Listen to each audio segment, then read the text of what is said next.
Today I'm going to show you how to make a whistle out of a carrot. So what you're going to need is a pretty decent size carrot. You're going to need maybe some baby carrots, a knife, of course, adult supervision on all of this, and some tools, some screwdrivers, some flatheads, and a Phillips head. I don't have a power drill, but you can also do that too. Obviously, parental supervision is advised.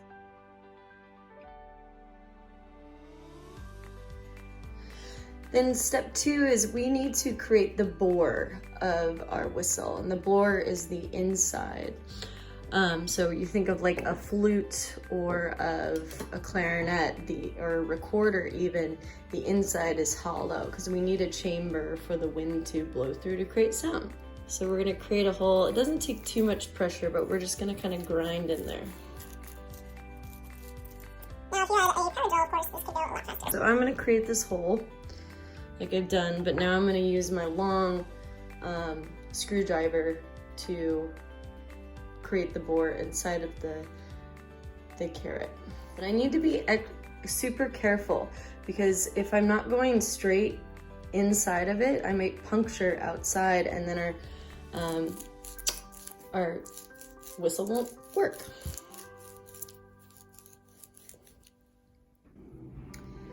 So if I had a drill bit, this would be a lot easier because I could have those a winged drill bit and create this wider, because my flathead's not very wide and this is the widest one I have. So what I'm doing is I'm kind of going around here and creating a bigger hole, and then continuing to scoop out the insides.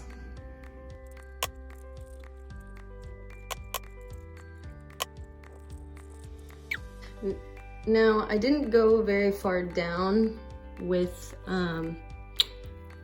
my screwdriver, probably about half the length of my carrot.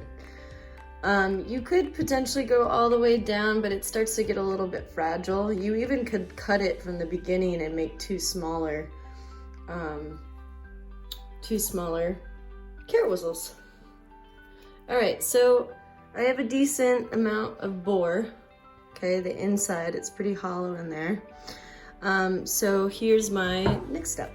So the next step, after you've created your bore, hollowing it out, is you're going to take your knife. So obviously, adult supervision is required. So what you're gonna do is about, I'd say, an inch or so from the top where you cut the hole, is you are going to take your knife, and what you're gonna do is you're gonna carve down pretty much a little bit farther to where you can actually see your knife in there. And then stop. Okay, you don't wanna go all the way through. Okay, so after you cut that line here, what you're gonna do is below that line, you are going to make a cut up towards the original one you made, so at an angle. Okay, so you're gonna start maybe about an inch below that, and we're gonna cut up at an angle. Again, supervision, adult supervision only, and probably just have an adult do this.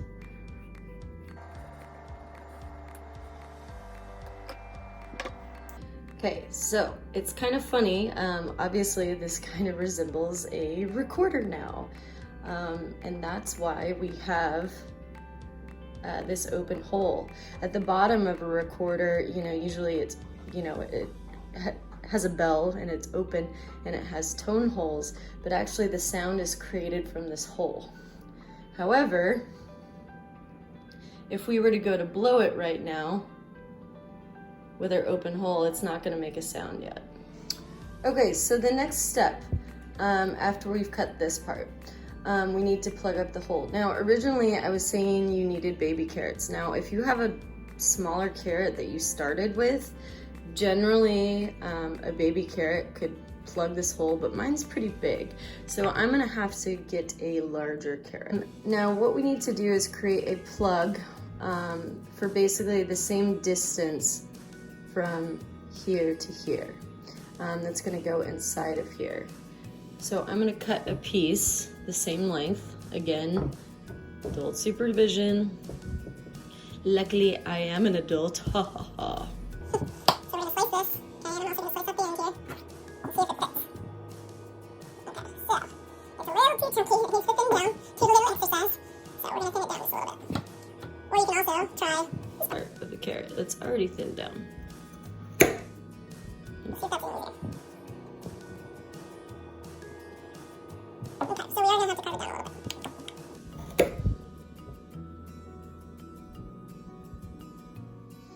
Okay, so this piece is gonna work pretty well for me once I actually give it a little shove. But before we do that, what we wanna do is if we completely plug it up when we go to blow on it, there's gonna be nowhere for the air to travel. So we need to make a small little slice on the end here, okay? So when I go to slide this in, this top side is gonna have a piece shaved off. Okay, so see how we have an opening? It matches up with this opening. Oh, it might be a little too long. Let's check it out.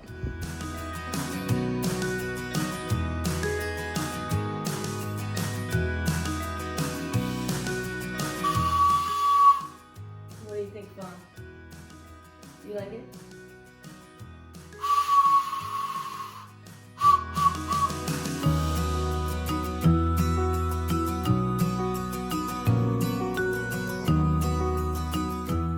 Okay, for our last and final step, we're gonna create little tone holes where our fingers can cover them and change the pitch. So keep in mind, I only made a bore, the inside opening, to about here. So I'm gonna only add a few holes. Theoretically, if I had a drill bit, I could have gotten down here a lot easier. But for my sake, I think I'm gonna add only maybe like 2 or 3 holes. So I'm gonna start just below this, maybe an inch. And I'm gonna take my flute head and just kind of screw a hole in it. Again, supervision, adult supervision. Now, you gotta be really careful when you do this that you're not gonna hit through the backside, because if you do, it's not gonna work. Okay? And here's the finished product.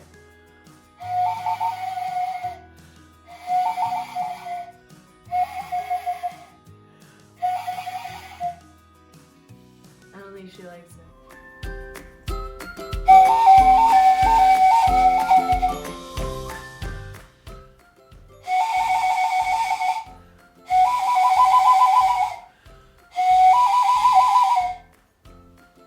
Hi everyone.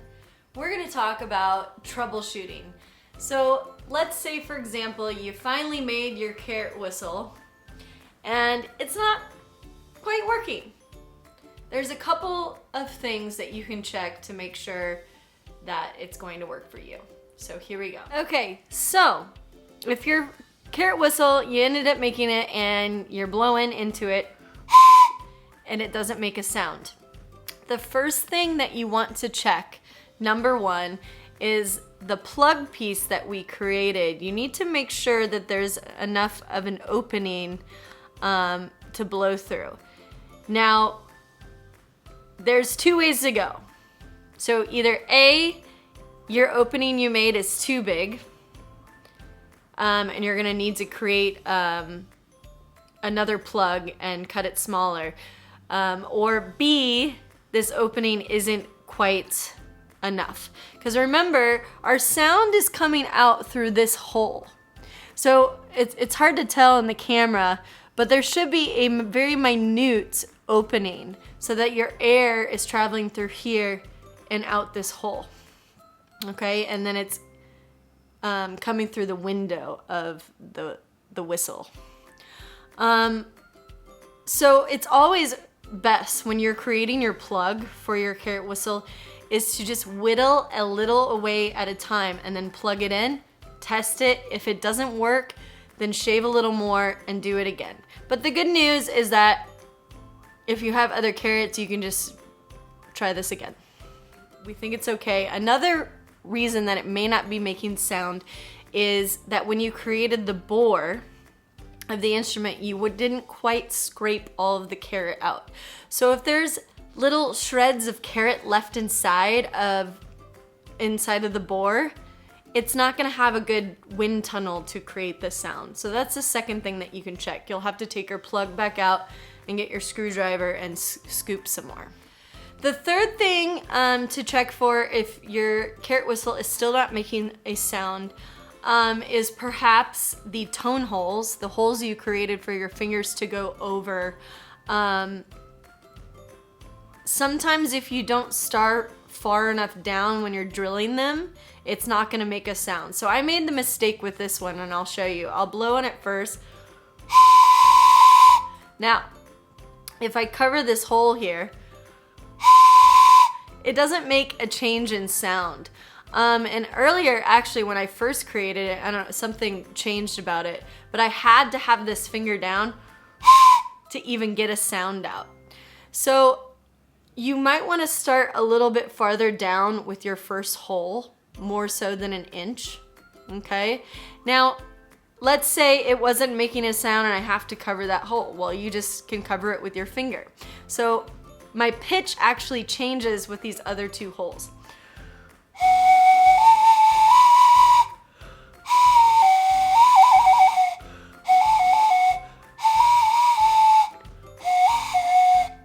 Okay, so I actually, I put these in proper placement. So next time when I create another carrot whistle, I think what I'm going to do is start a little farther down with my first tone hole. After you've troubleshooted everything, you have your carrot whistle working, you're having a blast. If you leave this sit out, overnight it will shrivel up, dry out, and then it won't work the next day. So if you plan on keeping this around for a while, what you're gonna wanna do is have a Ziploc baggie of sorts, and you're gonna store this inside the water, inside the bag, and just put this in your refrigerator. And what that will do will make sure that your carrot stays hydrated and it won't shrivel up, and then the next day when you wanna go to try it again, it will work.